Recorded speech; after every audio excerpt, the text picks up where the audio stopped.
नमस्कार बंधुरा विश्वास किचेन और गोलापेर पक्ष থেকে জানা অসংখ্য ধন্যবাদ। আজকে আপনার সামনে আর একটা নতুন মজাদার ইউনিক রেসিপি নিয়ে আমি উপস্থিত। আজকে রেসিপিটা হচ্ছে পোলাও ভাত। তো পোলাও ভাতটা আমি কীভাবে তৈরি করছি সম্পূর্ণ ভিডিওটা স্কিপ না করে দেখতে থাকুন। চলুন ভিডিওটা শুরু করা যাক। প্রথম আমি এখানে নিয়েছি একটা আলু, ঠিক একটু ছোটো ছোটো করে সাইজ করে কেটে নিয়েছি।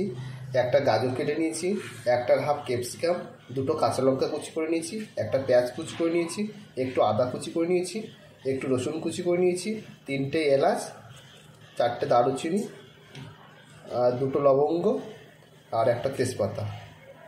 আর আমি কি করেছি, এখানে 2 বাটি চাল আমি 10 থেকে 20 মিনিট হয়ে গেছে প্রায় ভিজিয়ে রেখেছি। এই জলটাকে এবার আমি ছেঁকে শুকাতে দেবো, তারপর আমি পোলাও রেডি করব। তারপর আমি একটা প্যান বসিয়ে দিয়েছি, প্যানটা কিন্তু গরম হয়ে গেছে। এই গরম প্যানে আমি দিয়ে দেবো একটু ঘি। আপনারা চাইলে সাদা তেলেও করতে পারেন, তো আমি ঘি দিয়ে বানাচ্ছি পোলাওটা। ঘি দিয়ে বানালে কী হবে, খেতে কিন্তু দুর্দান্ত হবে। আর আমি যে পোলাওটা বানাচ্ছি একদম সহজ পদ্ধতিতে, আপনাদের বাড়িতে হয়তো হাইলি টাইম লাগতে পারে 20 মিনিট পোলাওটা রেডি করার জন্য। তো ঘিটা অলরেডি কিন্তু গলে গেছে আর গরমও হয়ে গেছে। এই গরম ঘিতে আমি প্রথমে দিয়ে দেবো এলাচ, দারুচিনি, লবঙ্গ আর একটা তেজপাতা দিয়ে মোটামুটি 1 মিনিট এরকম একটু নাড়িয়ে চাড়িয়ে নেবো। এখানে আমি দিয়ে দেবো একটু রসুন কুচি, আদা কুচি দিয়ে হালকা করে নাড়িয়ে তারপর আমি এখানে অ্যাড করে দেবো যে কুচিয়ে রাখা পেঁয়াজটা ছিল, সেই কুচিয়ে রাখা পেঁয়াজটা। এই পেঁয়াজটা দিয়ে আরও 1 থেকে 1.5 মিনিট আমি কিন্তু হালকা করে একটু ভাজা করে দেবো, যতক্ষণ না পেঁয়াজের কালারটা হালকা একটু ব্রাউন আসছে। পেঁয়াজের কালার কিন্তু চেঞ্জ হয়ে গেছে। তারপর আমি এখানে দিয়ে দেবো কয়েকটা কাজু এবং কয়েকটা কিশমিশ। বন্ধুরা, আমি যেভাবে পোলাওটা তৈরি করছি একদম সহজ পদ্ধতিতে, সাধারণ, আপনারা বাড়িতে ট্রাই করতে পারবেন, কোনো সমস্যা হবে না, খুব ইজিতে ট্রাই করতে পারবেন। তারপর আমি দিয়ে দেবো কি, যে আলুগুলো কেটে গেলে সেই আলুটা দিয়ে দেবো। আলুটা দিয়ে কিন্তু আরও 2 মিনিট হালকা করে একটু নাড়িয়ে চাড়িয়ে নেবো। আলুর কালারটা একটু চেঞ্জ হয়ে আসলে তারপর বাকি সবজিটা দেবো। বন্ধুরা, আমার কিন্তু অলরেডি আলুর কালার চেঞ্জ হয়ে এসছে। এবার আমি কী করবো, গাজরটা দিয়ে দেবো, সঙ্গে ক্যাপসিকাম আর কুচিয়ে রাখা কাঁচা লঙ্কা। এটা দিয়ে মোটামুটি আরও মিডিয়াম টু লো ফ্লেমে আরও 2 থেকে 3 মিনিট হালকা করে একটু ভাজা করে নেবো সবজিগুলো। আর বন্ধুরা, পোলাওতে আলু কার কার ভালো লাগে আপনারা কমেন্ট করে অবশ্যই জানাবেন। আলু দিলে তো আমার তো দুর্দান্ত লাগে। আর সবজি কিন্তু এখানে আরও কিছু অ্যাড করতে পারেন, মটরশুঁটি, আপনার বিনস, ঘরেতে যা যা আছে আমি তাই দিয়েই বানাচ্ছি। আমার কাছে আছে গাজর, ক্যাপসিকাম আর আলু, এই 3টেই যথেষ্ট। দিয়ে হালকা করে নাড়িয়ে চেড়ে একটু কালারটা চেঞ্জ হতে দেবো। হাফ হয়ে এসছে। এবার কী করবো, এখানে সামান্য পরিমাণে একটু হলুদ দিয়ে দেবো। হলুদ কিন্তু বন্ধুরা বেশি দেবেন না, সামান্য দেবেন যাতে কালারটা একটু চেঞ্জ হয়। আর এখানে দিয়ে দেবো স্বাদ মতো কিন্তু লবণ।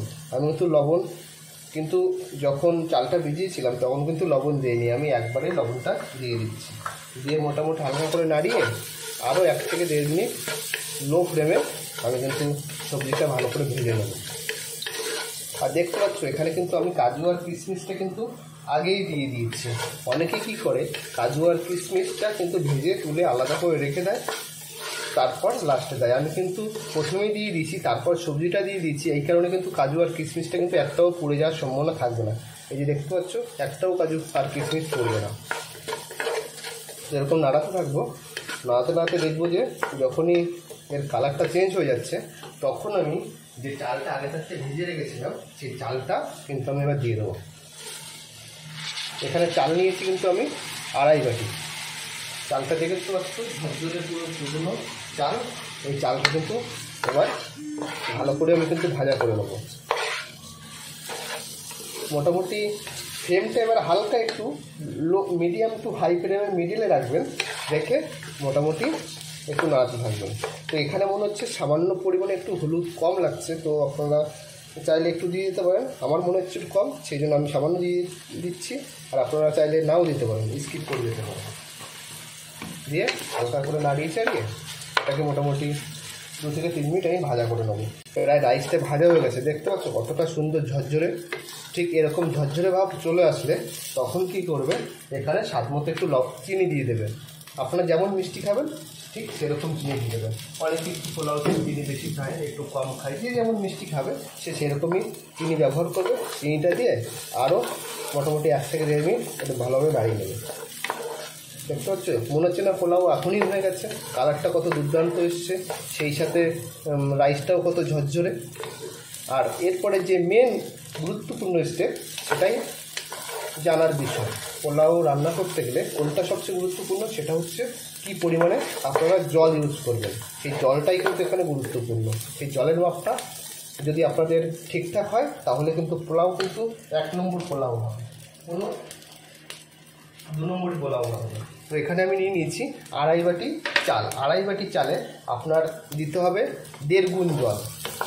তো 1.5 গুণ জল কী করে মাপবেন, 2.5 বাটি দিয়ে দেবেন, আর 2.5 বাটির হাফ, ধরো 1.5 বাটি একটু কম দিলেই হয়ে যাবে। তো আমি এখানে দিয়ে দেবো প্রথমে 2.5 বাটি দিয়ে দিই জল, 1 বাটি, 2 বাটি, 2.5 বাটি আর 1.5 বাটি, তাহলে কত হলো 3 বাটি, 4 বাটি থেকে একটু কম, 3 বাটি 4 বাটি, 4 বাটি জল দিয়ে দিয়েছি আমি। এই জলটা দেওয়ার পরে ফ্লেমটা হাই করে দেবো। হাই করে দিয়ে আমি সাইডে যে রাইসগুলো লেগে আছে সেই রাইসগুলো ভালো রকম করে নাড়িয়ে আমি কিন্তু ঢাকা দিয়ে দেবো। আর বন্ধুরা, চালের পরে ডিপেন্ড করে কিন্তু জলের পরিমাণ, আপনারা কী ধরনের চাল ইউজ করছেন তারপরে কিন্তু ডিপেন্ড করে জলের পরিমাণ। আপনারা যদি মোটা চাল ইউজ করেন তাহলে কিন্তু একটু বেশি লাগবে, 1.5 গুণের থেকে একটু বেশি জল লাগবে। আপনারা যদি আবার গোবিন্দভোগ চাল ইউজ করেন সেক্ষেত্রে কিন্তু যে কয় বাটি চাল দিয়েছেন সেই কয় বাটি জল দেবেন, সামান্য লাস্টে 1 বাটি জল বেশি দিলেই হয়ে যাবে। মোটামুটি 1 বাটি কি সামান্য একটু জল বেশি দিন, চাল যদি কোয়ান্টিটি বেশি হয় তাহলে 1 বাটি, আর না হলে 1 বাটি বা 2 বাটি চাল যদি নেন তাহলে আপনার হাফ বাটি জল একটু বেশি দিয়ে দেবেন। তো এই জলটা এরকম ভালোভাবে নাড়িয়ে টাড়িয়ে আমি কিন্তু এবার এখানে ঢাকা দিয়ে দেবো। ঢাকা দেবো 5 মিনিট কিন্তু হাই ফ্লেমে এটাকে আমি রেখে দেবো। তারপর বাকি 10 মিনিট একটু লো ফ্লেমে রেখে দেবো। পোলাও ভাতের সাথে কিন্তু চিকেন কষা করেছি। এই যে চিকেন কষা কিন্তু আমার অলরেডি হয়ে গেছে। তো চিকেন কষার রেসিপি আমার কিন্তু ইউটিউব চ্যানেলে আছে, আপনারা চাইলে ভিজিট করে আসতে পারেন। দেখতে পাচ্ছেন কত সুন্দর হয়েছে। তো চিকেন কষা আর পোলাও আজকের দুপুরের লাঞ্চ। ঠিক আছে, আবার পোলাওর দিকে আমি চলে যাই। মাঝে মাঝে কিন্তু এরকম করে একটু নাড়িয়ে দেবেন, তাহলে দেখবে পোলাওটা পুরো ঝরঝরে হয়েছে। আর ভাতটা একটু চেপে দেখবেন, দেখি ভাতটা নরম হয়েছে না শক্ত হয়েছে। তো ভাতটা মোটামুটি একটু শক্ত শক্ত আছে, তো হালকা একটু ঢেকে রাখলে ওটাও নরম হয়ে যাবে। এবং ঢাকা থাকবে আরও 10 মিনিট। বন্ধুরা, পোলাও কিন্তু আজকে আমার রেডি, দেখতেই পাচ্ছ কত সুন্দর হয়েছে, পুরো একদম ঝরঝরে। তো এরকম ঝরঝরে পোলাও যদি আপনারা বাড়িতে তৈরি করতে চান তাহলে আমার ভিডিওটা অবশ্যই ফলো করুন। আর বন্ধুরা, আমার চ্যানেলে যদি আপনারা নতুন হয়ে থাকেন চ্যানেলটি সাবস্ক্রাইব করে অবশ্যই পাশে থাকবেন এবং বেল আইকনটি অন করে দেবেন। বন্ধুরা, থাকছে চিকেন কষা, তো ভিডিওটা স্কিপ না করে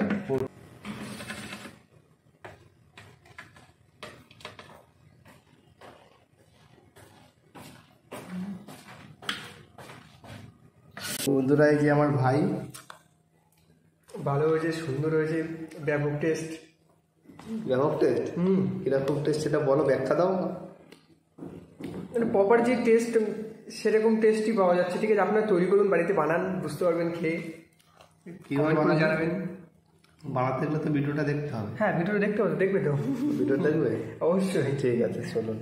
আর আমাদের এই যে ঘন্টু বাবা, দেখো কুমিরের মতো শুয়ে থাকে, পুরো কুমির। তো চলুন, খাওয়া দাওয়ার পরে দেখা হচ্ছে অন্য কোনো নতুন রেসিপিতে।